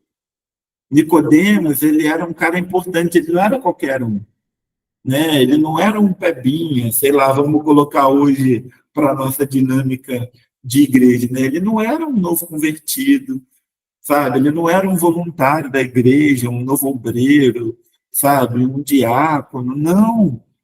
Nicodemos era tipo o presidente das Assembleias de Deus do Brasil. Tipo assim, ele era um cara importante, pô. Ele era o pastor-presidente do negócio, sabe? Ele era um cara que sabia muito, ele era um professor de um seminário, ele era um diretor de um seminário, ele era doutor em teologia e encarnação de Cristo, sabe? Ele era o cara que sabia da coisa. Só que ele vai procurar Jesus à noite para fazer questionamentos para ele que confrontavam diretamente aquilo que ele acreditava na vida, aquilo que ele viveu a vida dele inteira acreditando. Jesus estava mexendo com o pensamento dele, né? E aí Jesus diz para ele, eu lhe digo a verdade, quem não nascer de novo não pode ver o reino de Deus. Só que essa palavra, nascer de novo, colocou, sabe, um prédio de 10 andares na cabeça de Nicodemos, porque para ele era literal. E aí ele começa a questionar Jesus, né? Como pode um homem velho nascer de novo? Perguntou Nicodemos. Acaso ele pode voltar ao ventre da mãe e nascer de novo? Porque o nascer de novo, ele aponta, sabe para quê? Nascer de novo aponta para a gente reaprender, ou para a gente aprender as coisas. Eu não sei se você já teve uma experiência parecida com a minha, mas eu tive a oportunidade de morar num outro país que falava inglês, e eu não sabia falar uma palavra em inglês quando eu fui para lá. Eu fui com a cara, a coragem e a palavra de Deus. Era só o que eu tinha. E foi extremamente difícil para mim viver naquele lugar, porque eu voltei a ser criança, sabe? Eu não sabia falar, eu não sabia expressar o que eu estava sentindo, eu não sabia dizer que estava, né, o que eu queria comer, eu não sabia relacionar, eu não sabia ler um versículo bíblico. O pessoal falava assim, Marcos, ora aí. Eu orava, Deus, obrigado pelo dia, amém. Igual criança quando ora para poder comer. Papai do céu, obrigado pela comida, amém. É o que ela sabe. Foi o que eu literalmente me sujeitei à experiência do novo nascimento. Lá, eu não era ninguém. Eu saí do Brasil, eu servia, né? Eu ensinava, eu pregava, eu, eu orava, né? E agora eu era um cara que não sabia agradecer pela comida direito, sabe? Quando a gente olha para Jesus e Nicodemos, nascer de novo para Nicodemos significa isso. E aí eu quero perguntar para você, aonde que você precisa nascer de novo nos seus pensamentos? Aonde que você precisa experimentar um novo nascimento nas suas decisões diárias? Porque sabe o que acontece? Às vezes, eu não sei, né? Eu conheço algumas pessoas que estão aqui, né? Mas, às vezes, você está no ministério e você acha que porque você é pastor, você não precisa mais experimentar o nascimento, sabe? Só que aí, sabe o que acontece? A gente carrega com a gente experiências quebradas da nossa vida porque a gente não se sujeita ao novo nascimento. A gente não se sujeita a reaprender a ouvir as pessoas, porque, afinal de contas, eu nasci para isso, né? Eu tenho talentos, dons e habilidades que já me fizeram prontos, eu não preciso mais nascer de novo. Só que a gente precisa, dentro do autoconhecimento, dentro desse caminho de formação, de uma identidade redimida em Cristo Jesus, que só vai acabar quando Cristo retornar e nos levar de volta para Ele. A gente precisa se sujeitar aos princípios do novo nascimento, nas nossas ideias, nos nossos pensamentos, na nossa maneira de fazer as coisas, na nossa maneira de ouvir o outro, sabe? Quando a gente chega no discipulado, porque a gente já sabe tudo, então a pessoa vai me dar um problema e eu devolvo com uma solução. A pessoa vai me dar um problema e eu devolvo com um confronto. A pessoa vai me dar um problema e eu devolvo com um texto bíblico, sabe? Ou então eu devolvo com a minha opinião. Peraí, de novo, você está nesse mesmo assunto, vai andar quando? A gente ama falar essa palavra, tu não vai romper, não, sabe? E eu vou te dizer, as pessoas não precisam do que a gente já sabe. Não precisam. Quanto mais eu aprendo, né, sobre isso, mais eu percebo que as pessoas não precisam do que eu sei. Sabe? Não precisam. Elas precisam da revelação de Cristo em mim. Elas precisam dessa identidade de Cristo encarnada. Elas precisam ouvir a respeito do Espírito Santo na minha vida. Elas não precisam da minha opinião, porque oferecer solução para o problema das pessoas é simples demais. A gente não precisa de Deus para fazer isso, sabe? Mas agora, revelação de Cristo na nossa vida, a gente precisa do Espírito Santo. É isso aqui que Deus está falando, que Jesus está falando para Nicodemos. Nicodemos, né? Vou continuar lendo o texto. Versículo 5. Jesus respondeu: eu lhe digo a verdade, ninguém pode entrar no reino de Deus sem nascer da água e do Espírito. Os seres humanos podem gerar apenas vida humana, mas o Espírito dá à luz a vida espiritual. Portanto, não se surpreenda quando eu lhe disser, é necessário nascer de novo. O vento sopra onde quer, assim como você ouve o vento, mas não é capaz de dizer de onde ele vem, nem para onde vai. Também é incapaz de explicar como as pessoas nascem do Espírito. Como pode isso? Perguntou Nicodemos. E Jesus respondeu: você é um mestre em Israel, respeitado em Israel, e não entende essas coisas. Eu lhe digo a verdade. Falamos daquilo que sabemos e vimos. No entanto, vocês não creem em nosso testemunho. Se vocês não creem em mim quando falo de coisas terrenas, como crerão se eu falar de coisas celestiais? Ninguém jamais subiu ao céu, exceto aquele que de lá desceu, o Filho do Homem. E aí Jesus vai começar a falar sobre a missão do Filho de Deus. Mas uma coisa é importante a gente lembrar, eu quero frisar esse texto aqui, que é o versículo 7. Portanto, não se surpreenda quando eu disser, é necessário nascer de novo. Versículo 8. O vento sopra onde quer, assim como você ouve o vento, mas não é capaz de dizer de onde ele vem, para onde ele vai, você também não é capaz de explicar como as pessoas nascem no Espírito, ou nascem de novo. Existem coisas que não são explicadas. Existem coisas que fogem do nosso conhecimento. Existem coisas que vão fugir do seu ministério pastoral. Existem coisas que vão fugir da sua posição eclesiástica. Existem coisas que não vão valer absolutamente nada a respeito do seu título. Seu título não vai ter nada para oferecer, sabe por quê? Porque aquilo que é eterno e celestial muitas vezes não é explicado e não passa pelo crivo do nosso conhecimento. Se nós não pararmos para ouvir o Senhor a respeito daquilo que nós somos e daquilo que nós fazemos, nós vamos continuar replicando uma identidade quebrada. Nós vamos continuar replicando pessoas que vão reproduzir os nossos comportamentos quebrados, porque nós não permitimos o Senhor redimir a nossa história. E aí a gente replica no outro a nossa história quebrada, sabe?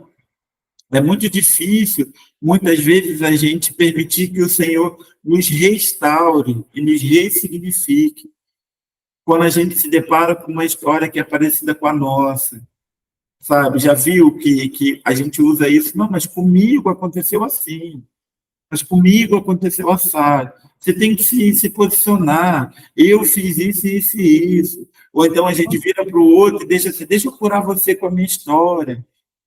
Sabe? Na verdade, não. O outro precisa testemunhar de quem nós somos no Senhor. No Senhor.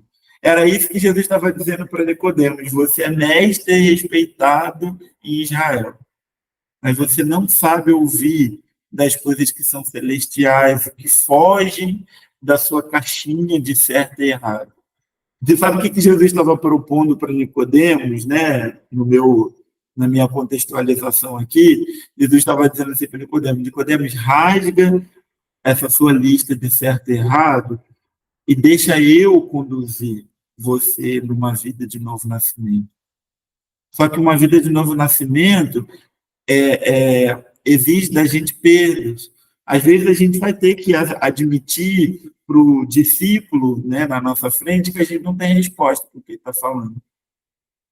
A gente vai ter que admitir para a pessoa na nossa frente que a gente não conhece, né, o texto bíblico que ele está perguntando, e a gente vai ter que voltar com a resposta amanhã, porque a gente vai ter que ir atrás.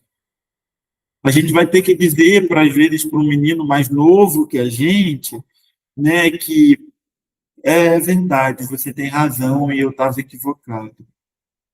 Porque nascer de novo significa perder, sabe? É muito lindo isso, Cristiane, sabe? Marcos, eu estou ouvindo você falar e estou me vendo, né? Porque eu vi, cara, isso é muito massa, porque eu vi parte do ministério há 25 anos, né? E hoje eu estou aprendendo, nascendo de novo, tem 1 ano e meio de caminho santo, glória a Deus, sabe? Se sujeitar a esses processos. Uma vez eu ouvi isso do apóstolo Valmer e eu nunca mais esqueci na minha vida. Uma vez ele falou assim para mim: filho, às vezes a gente tem que encarar as coisas, e a gente tem que levar em consideração que a gente não sabe de tudo, né? Às vezes alguém vem falar um assunto que eu conheço de trás para frente, mas eu permaneço ouvindo, né? Porque eu ainda tenho alguma coisa para aprender, né? E essa é uma coisa que eu trago para a minha vida. Não tem nada que eu ainda não tenha que aprender, ou que eu não precise aprender, sabe? Porque o novo nascimento propõe isso para a gente. O medo de Nicodemos era esse. Como que eu, mestre Israel, vou seguir um andarilho que eu não sei de onde veio? Ele sabia que Cristo era enviado de Deus, ele estava vendo aquilo que Cristo estava fazendo, aquilo que Cristo estava promovendo, mas isso não era o suficiente, porque ele era alguém que tinha muito e carregava muito. E a proposta de novo nascimento era: Nicodemos, larga o que você já sabe e aprenda de novo. Então eu quero desafiar você mesmo a sair dessa aula incomodado e pensando nisso. Sabe, o que eu acho que eu aprendi demais e eu me endureci? O que eu aprendi muito e agora eu não me submeto mais? Sabe, será que eu permiti Deus ressignificar? Ou qual é a área da minha vida que eu preciso de ressignificação, que eu preciso que Jesus venha redimir? Porque isso está afetando a maneira como eu trato as pessoas, como eu trato as pessoas à minha volta, como eu trato o ministério, sabe? E em Efésios 5, no versículo 1 e 2, diz assim: portanto, como filhos amados de Deus, imitem-no em tudo o que fizerem. Vivam em amor, seguindo o exemplo de Cristo, que nos amou e se entregou por nós como oferta e sacrifício de aroma agradável a Deus. Imitar alguém, imitar a Cristo, demanda de nós tempo, atenção e perseverança. sabe? Por exemplo, se a gente estivesse numa sala de aula e a gente montasse dupla, né, assim, presencialmente, a gente montasse dupla, eu falasse para você, imita a pessoa à sua frente, ia ser muito engraçado, mas ia ser difícil. Porque você não consegue prever o que o outro vai fazer. Você não conhece a pessoa que está na sua frente, você não convive com ela. Pode ser alguém que você veja uma vez na semana, ou que você não tenha muito vínculo. Para você imitar essa pessoa vai ser difícil, sabe por quê? Porque você não conhece ela, sabe? Só que quando a gente observa, quando a gente gasta tempo, quando a gente permite que as pessoas nos afetem, quando a gente permite que as pessoas se conectem a gente começa a olhar para as pessoas e a gente começa a perceber, nossa, fulano faz isso. Isso é interessante, eu vou adotar isso para a minha vida. Eu vou adotar isso aqui para mim também. Sabe, esse comportamento aqui, para mim, é interessante, sabe? Isso aqui que a pessoa falou, eu vou trazer para a minha vida. Eu permito que as pessoas me afetem. E o imitar a Cristo aqui é dessa forma. Eu começo a gastar tempo com o Senhor, no relacionamento com Ele. Eu tenho atenção, sabe? Eu começo a perceber, eu começo intencionalmente a observar a Cristo e como ele age, para eu reproduzir isso e perseverança, porque nem sempre eu vou conseguir acertar. Sabe? É aquela velha ideia, né? O lugar mais seguro é o lugar do nada. Se você não quiser errar, não tenta fazer nada, não. Mas se você tentar fazer alguma coisa, tem 100% de chance de dar errado e 100% de chance de dar certo. Sabe? Então, se você tem medo de alguma coisa dar errada, não tente. Agora, se você quer de fato perseverar e aprender, tente. Porque vai existir a possibilidade de dar certo e a possibilidade de dar errado. E é nesse lugar que existe crescimento. Sabe? Fomos chamados para ser como Cristo, como Ele, e assim andarmos em boas obras, né? No próximo slide, a gente vai falar sobre essas boas obras e esse testemunhar daquilo que Cristo está fazendo em mim. E eu vou ser bem rápido e resumido, porque o slide já diz tudo. Né? A identidade, como a gente percebeu, é formada pelas nossas experiências, ela é moldada, né, pelas nossas experiências, os nossos traumas, os lugares onde a gente vive, os relacionamentos, a cultura, a família, tudo isso afeta a nossa identidade ao longo da nossa vida. A cosmovisão, ela entra como a maneira como eu interpreto essas experiências e, a partir daí, eu vou permitir que Deus afete a minha vida e traga redenção para as minhas experiências, porque agora eu assumo a responsabilidade de enxergar a vida pela perspectiva do cristianismo, certo? E o propósito são essas boas novas, que é o quê? É o senso de direção, esse senso de missão de vida, de propósito, aquilo que eu desejo contribuir no mundo, aquilo que eu persigo com a minha vida, sabe? Isso tem a ver com as boas obras, né? Essa ideia de que eu faço parte da história de Deus, né? E eu faço parte integral do que Deus está fazendo no mundo. Eu não estou solto na terra, eu não estou solto na missão de Deus, eu não sou crente porque eu faço parte de uma igreja, não. Eu faço parte integral da história de Deus. E porque eu faço parte integral da história de Deus, eu vou perseguir, né, o meu lugar na história de Deus, que eu vou conhecer quando eu conheço Cristo Jesus e aquilo que ele tem para mim. Né? E lá em Efésios, no capítulo 2, a partir do versículo 1, vai dizer assim, está aí no slide. Vocês estavam mortos por causa da sua desobediência e de seus muitos pecados, nos quais costumavam viver como o resto do mundo, obedecendo aos comandantes dos poderes do mundo invisível. Ele é o espírito que opera no coração dos que se recusam a obedecer, ou seja, daqueles que não conhecem a Cristo.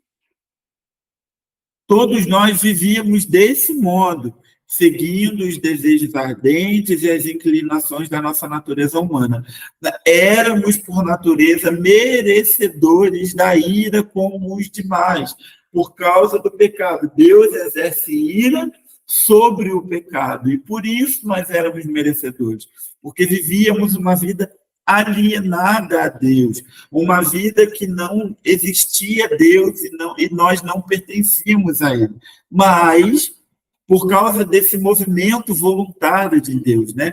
Mas Deus, que é rico em misericórdia, e nos amou tanto, que embora estivéssemos mortos por causa dos nossos pecados, Ele nos deu vida juntamente com Cristo. É pela graça que nós somos, ou que vocês são, salvos, pois Ele nos ressuscitou com Cristo e nos fez sentar com Ele nos domínios celestiais, porque agora estamos em Cristo Jesus. Ou seja, a nova vida em Cristo Jesus, ela é uma inauguração de um novo tempo, né? De uma nova perspectiva de vida. E que perspectiva de vida é essa? Né? Da eternidade. Eu estou assentado em Cristo Jesus, no lugar de autoridade, no lugar de convicção, no lugar de perseverança no Senhor, porque esse lugar foi conquistado por Cristo e eu fui colocado nesse lugar por Cristo, né? E agora eu exerço uma nova vida, uma nova perspectiva de vida, né? Isso vai afetar o meu comportamento. Nós estávamos mortos e vivíamos como mortos. Agora nós estamos ressuscitados e vivemos como alguém que foi ressuscitado com Cristo Jesus. E aí o texto vai continuar, que vai dizer assim: portanto, nas eras futuras, Deus poderá apontar-nos como exemplo da riqueza insuperável de sua graça, revelada na bondade que Ele demonstrou por nós em quem? Em Cristo Jesus. Por isso, Hebreus vai dizer que Ele é o sumo sacerdote que permanece intercedendo por nós dia e noite, eternamente, até que nós retornemos para o Senhor. Vocês são salvos pela graça, por meio da fé, e isso não vem de vocês, é um presente, uma dádiva dada por Deus. Não é uma recompensa pela prática de boas obras, para que ninguém venha se gloriar, pois somos obra-prima de Deus, criados em Cristo Jesus, a fim de realizarmos as boas obras que Ele, de antemão, planejou para nós. Ou seja, Cristo projetou para nós uma vida de plenitude nele. Então, como que eu vou viver essa realidade da identidade redimida em Cristo Jesus? Somente no relacionamento com Ele. Como que eu vou viver as boas obras? Como que eu vou testemunhar essa vida redimida em Cristo Jesus? No relacionamento com Ele, olhando, observando e imitando a Jesus em todos os aspectos da nossa vida, sabe? Não temos que imitar Jesus somente no meio cristão, nós não temos que imitar a Jesus somente dentro das nossas congregações, no exercício do nosso ministério. Cristo precisa ser um modelo da nossa vida, em todos os aspectos, porque tudo o que envolve a nossa vida é celestial e é santo no Senhor. Não existe, isso aqui é de Deus, isso aqui não é de Deus, isso aqui é espiritual, isso aqui não é. Aquilo que envolve a obra de Cristo em mim é para a glória e para glorificar o nome do Senhor. Então, se tudo aquilo que eu carrego não glorificar a Deus, precisa ser redimido nele. Se eu não penso como uma nova criatura, como alguém que foi redimido em Cristo Jesus, eu preciso nascer no Senhor de novo. Se eu não encaro as situações cotidianas da vida como alguém que nasceu de novo, eu preciso permitir que o Senhor afete a minha vida. Gente, isso é extremamente importante para aquilo que a gente vai construir daqui para frente nas próximas aulas. Eu quero muito que você reflita sobre o que a gente falou.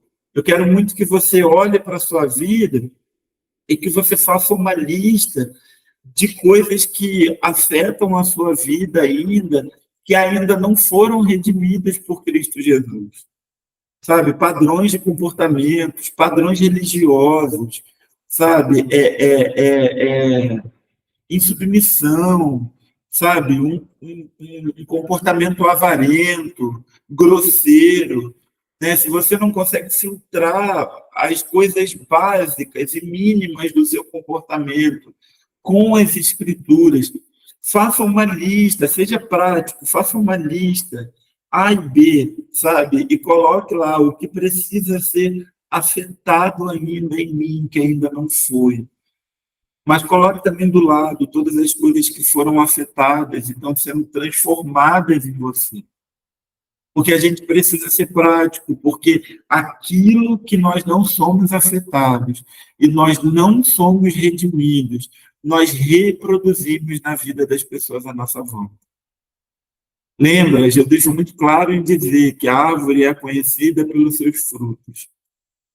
Se você está reproduzindo aquilo que é amargo, aquilo que não é redimido na sua vida, você não vai saber. Sabe por que você não vai saber? Porque não é você que come do fruto que você produz. São as pessoas à sua volta. E você só vai ver quando as pessoas desistirem, quando as pessoas se afastarem, quando os relacionamentos à sua volta começarem a se quebrar. E aí você vai culpar meio mundo de gente, mas você não vai olhar para dentro de você, porque você não consegue se perceber. Então, o meu desafio para você é reflita no autoconhecimento, gaste tempo orando, o Espírito Santo me mostra, porque eu não sou capaz de produzir vida em mim mesmo, se o Senhor não falar comigo. Amém? Eu espero de verdade que eu tenha sido claro naquilo que eu tentei passar para vocês, né? A gente tem 10 minutos, me perdoa, eu não dei nenhum intervalinho e segui, né? Porque eu queria tentar o máximo, né? Falar, tentar ser claro, eu tentei resumir o máximo possível, mas que você se sinta desafiado pelo Senhor. Desafiado pelo Senhor a olhar para dentro de você nesse tempo. Nós estamos vivendo um tempo na Igreja de Jesus que as pessoas estão procurando por cartas vivas.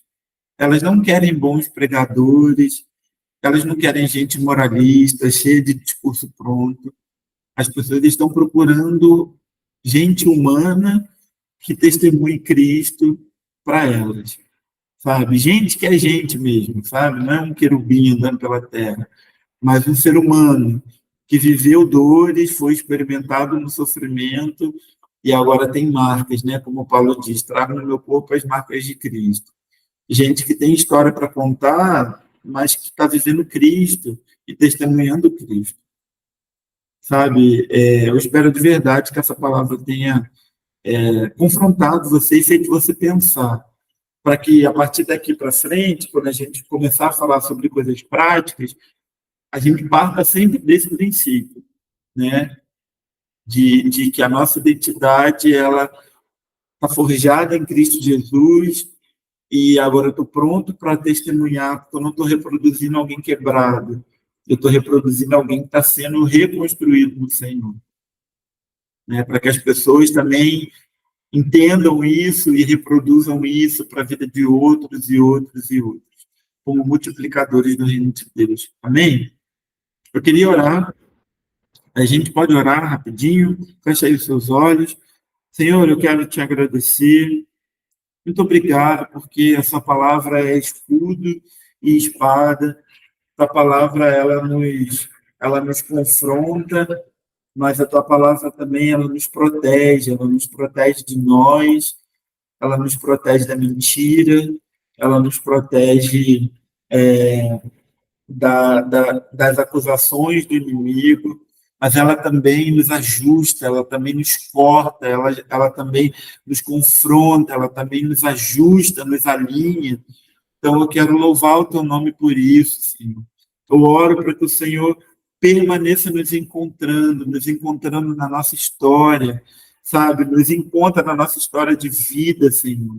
Para que quando a gente cruzar o caminho das outras pessoas à nossa volta, a gente mostre as marcas do Cristo humano, mas que está nos redimindo, né? Que não é indiferente a nós, mas que nos abraça, nos acolhe, nos redime dentro da nossa vida.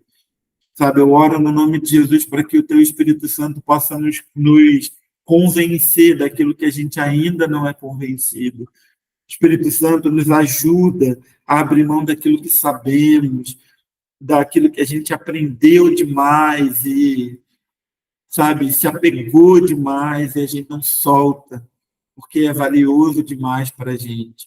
Eu oro no nome de Jesus, nos encontra e nos muda, que não sejam mais aulas, mais conteúdo, mas que a gente saia pensando, batendo e refletindo, e que isso produza frutos dentro de nós, Senhor.